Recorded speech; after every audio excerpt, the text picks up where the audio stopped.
दीघा विधानसभा की जो सबसे बड़ी समस्या है राजीव नगर को जो अस्थायी जो करने की जो उसकी जो आवास बोर्ड की जमीन है वो बड़ा मुद्दा है। उसको क्या लगता है आपके जो ब्लूप्रिंट में है वो कहाँ पे वो शामिल? हम लोग सबसे पहले इसका पहल किए 1024 उसको कहते हैं 1024 राजीव नगर नेपाली नगर। हम लोग प्रयास करना शुरू किए। उसी हड़बड़ाहट में ये लोग ऐलान किया था कि 15 अगस्त को 1024 राजीव नगर नेपाली नगर का समस्या हल हो जाएगा, लेकिन अफसोस वो नहीं हो सका। सिर्फ इनके कहनी और कथनी में बहुत फर्क है। परिवारवाद का जो बेहतरीन नमूना है उस व्यक्ति को उखाड़ फेंकेंगे, यह तय बात है। अब वो जमाना नहीं रहा कि रानी के पेट से राजकुमार पैदा होता है।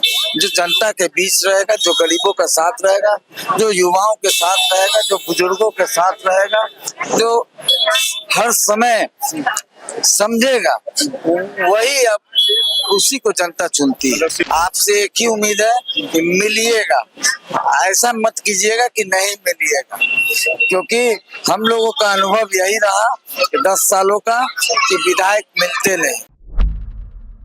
नमस्कार, आप द Z+ देख रहे हैं और मेरे साथ अभी बातचीत करने के लिए दीघा विधानसभा से जनसुराज के उम्मीदवार बिट्टू सिंह जी है, जनसंपर्क कर रहे हैं। हम इनसे बातचीत करेंगे और जानेंगे कि जब जनसंपर्क कर रहे हैं तो जनता इनसे क्या कह रही है और जनता से ये किन वादों के साथ जनता से मिल रहे हैं, और जब ये चुनाव में जब जीत करके आएंगे तो इनका जो ब्लूप्रिंट है ये दीघा विधानसभा के विकास के लिए वो क्या होने वाला है। जनता से संपर्क कर रहे हैं। जनता की सबसे बड़ी समस्या इस क्षेत्र की है वो क्या बता रही है? ये सभी बहुत सारा समस्या है। तो समस्या पर बात करेंगे तो लोगों को शिकायत अपने सड़क नली गली पर है।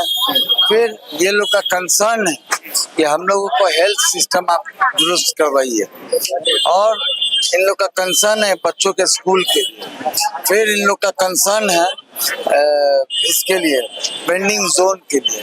स्वाभाविक है, लोग नाराज हैं और ये लोग कहते हैं कि भाई जब जाते हैं आपसे एक ही उम्मीद है कि मिलिएगा, ऐसा मत कीजिएगा कि नहीं मिलिएगा, क्योंकि हम लोगों का अनुभव यही रहा कि 10 सालों का कि विधायक मिलते नहीं। जैसे कि आप विधायक जब चुनाव में आते हैं तो मिलते हैं, बड़ा आसानी से हो जाता है सब लोगों से मिलना जुलना जब मैदान में रहते हैं, लेकिन चुनाव जीत जाते हैं तो फिर वही नेताजी बन जाते हैं, उनका पूरा प्रोटोकॉल लग जाता है कि आइए PA से मिलिए, तो एप्लीकेशन दीजिए, तो पर्ची लाइए, किस तरह की चीजें होती है। देखिए, हम लोग तो मेयर का चुनाव लड़े थे, हार गए, लेकिन हारने के बावजूद हम लोग का कैंपेन चला, आपका आशीर्वाद दीघा जिंदाबाद। 2 साल हो गया, तीसरा साल था ये, और हम लोग लगातार जनता के बीच बने रहे। अब वो जमाना नहीं रहा कि रानी के पेट से राजकुमार पैदा होता है। जो जनता के बीच रहेगा, जो गरीबों का साथ रहेगा, जो युवाओं के साथ रहेगा, जो बुजुर्गों के साथ रहेगा, जो हर समय समझेगा, वही अब उसी को जनता चुनती है। सिंपल एक लाइन में कहा जाए कि अब राजा का बेटा राजा नहीं बनेगा। राजा का बेटा, अब वो जमाना नहीं रहा कि रानी के पेट कोख से राजकुमार पैदा ले। अच्छा, ये बताइए कि आप इतना बढ़िया सब कुछ बिजनेस उसमें सब कुछ कर रहे थे, सारा चीज व्यवस्थित है, काहे के लिए इस राजनीति में धूल पसीना एकदम फाक रहे हैं, पसीने पसीने तरबदर हो गए हैं, लोगों के बीच में जा रहे हैं, गलियों में घूम रहे हैं, क्यों? क्या शौक है, क्या मतलब ऐसा हो गया कि जो आपको नहीं मिल रहा था यहाँ पे राजनीति में आने के बाद मिलेगा? नहीं, ये मेरा हरदम से मेरा अपना ये सोच था कि हम समाज को भी कुछ देना चाहते हैं, जो हम अपना प्रयासरत रहते हैं। हमको पद कभी रहा नहीं, लेकिन बिना पद के भी हम काम किए हैं।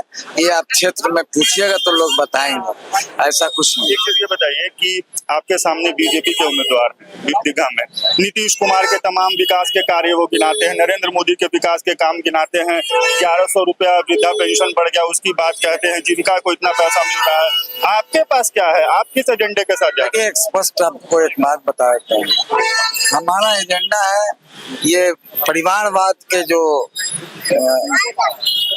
परिवारवाद का जो बेहतरीन नमूना है उस व्यक्ति को उखाड़ फेंकेंगे, यह तय बात है।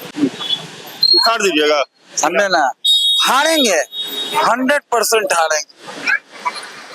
आप जो बात कर रहे हैं दीघा की तमाम जनता, युवा, महिलाएं, बुजुर्ग, माताएं, मेरे साथी, पूरे स्टार कैंपेनर हैं इस दीघा विधानसभा के। जितनी जनता है वो खुद स्टार कैंपेनर है कि चौरसिया जी को इस बार हटा देना। एक आखिरी सवाल होगा कि दीघा विधानसभा की जो सबसे बड़ी समस्या है राजीव नगर को जो अस्थायी जो करने की, जो उसकी जो आवास बोर्ड की जमीन है, वो बड़ा मुद्दा है। उसको क्या लगता है आपके जो ब्लूप्रिंट में है वो कहाँ पे वो शामिल है? हम लोग सबसे पहले इसका पहल किए 1024 उसको कहते हैं, 1024 राजीव नगर, नेपाली नगर। हम लोग प्रयास करना शुरू किए। उसी हड़बड़ाहट में ये लोग ऐलान किया था कि 15 अगस्त को 1024 राजीव नगर, नेपाली नगर का समस्या हल हो जाएगा, लेकिन अफसोस वो नहीं हो सका। सिर्फ इनके कहनी और कथनी में बहुत फर्क है। अच्छा, आपके नेता पे भी सवाल उठ रहा है कि आपके नेताजी बड़े बड़े जो पैरासूट कैंडिडेट्स हैं उनको ला करके टिकट दे रहे हैं, जो जमीन पे काम नहीं कर रहे हैं उनको टिकट, जो लंबे समय से जनसुराज के साथ थे उनको टिकट नहीं दे करके पैरासूट कैंडिडेट को टिकट दे रहे हैं। देखिए, हम पूरे बिहार के नेता नहीं, हम इतना बड़ा नेता नहीं है। हम सिर्फ और सिर्फ दीघा का जानते हैं। दीघा का जितना बात पूछिएगा हम बता सकते हैं। हम सिर्फ और सिर्फ दीघा का आप हमसे बात कर सकते हैं। चूंकि हम बहुत बड़ा नेता नहीं, हम सिर्फ अपने क्षेत्र के जीत के लिए कितना आश्वस्त है? 100%। कोई लड़ाई नहीं होगा। कितनी वोटों के मार्जिन से जीतेंगे? अब ये तो स्पेकुलेशन करना गलत होगा, लेकिन अभी समय है।